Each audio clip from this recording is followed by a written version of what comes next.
প্রত্যেকদিন রাতের বেলা আমি ঠিক এইভাবে স্কিনে একটা প্রোডাক্ট ব্যবহার করি।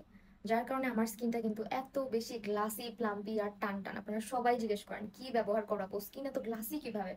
ইন রিয়েল যারা আমাকে দেখেন তারা আরো বেশি বলে কথাটা যে, "আপু গ্লাস স্কিনের কথা শুনছি কিন্তু এত গ্লাসি প্লাম্পি স্কিন আসলে যে হয় তোমার স্কিন না দেখলে বুঝতাম না।" সো আপনার স্কিনে যে প্রবলেম সেই প্রবলেম অনুযায়ী যদি আপনি প্রোডাক্ট না ইউজ করেন তাহলে তো আর কোনো লাভ নাই। আপনার স্কিনে প্রবলেম অনুযায়ী প্রোডাক্ট ইউজ করতে হবে। আপনার স্কিন যদি লাল হয়ে যায়, রগ দেখা যায়, স্কিন অনেক বেশি পাতলা, স্কিনে কোনো রকমের ময়েশ্চারাইজার স্যুট করে না, স্কিন কুঁচকে যাচ্ছে, ঝুলে যাচ্ছে, অবশ্যই আপনাকে চফোলের কোলাজেন ময়েশ্চারাইজারটা ইউজ করতে হবে। কারণ এইটা একটা নাইট স্লিপিং মাস্কের মতো চলে আপনি ইউজ করতে পারেন এবং ডে টাইমে আপনি ময়েশ্চারাইজারের মতো করে ইউজ করতে পারেন।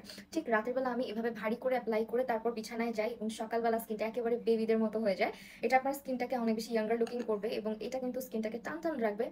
পাতলা স্কিন থাকলে সেটা আপনার রিপেয়ার করতে হেল্প করবে, স্কিনের ড্যামেজ রিপেয়ার করবে, স্কিন ব্যারিয়ারটাকে প্রোটেক্ট করবে। ময়েশ্চারাইজারটার মধ্যে nicotinamide, niacinamide, collagen, squalane, red ginseng root extract, এছাড়া হ্যালুরনিক অ্যাসিড আছে। যার কারণে এটা আপনার স্কিনে অ্যান্টি এজিং করার পাশাপাশি স্কিনটাকে অনেক বেশি ঠান্ডাও রাখবে এবং গ্লাসি প্লাম্পি একটা স্কিন আপনি পাবেন শুধুমাত্র এই ময়েশ্চারাইজারটা ব্যবহার করবেন। এটা নন স্টিকি, নন গ্রেসি ফর্মুলা, অল টাইপ স্কিনে এটা স্যুট করে।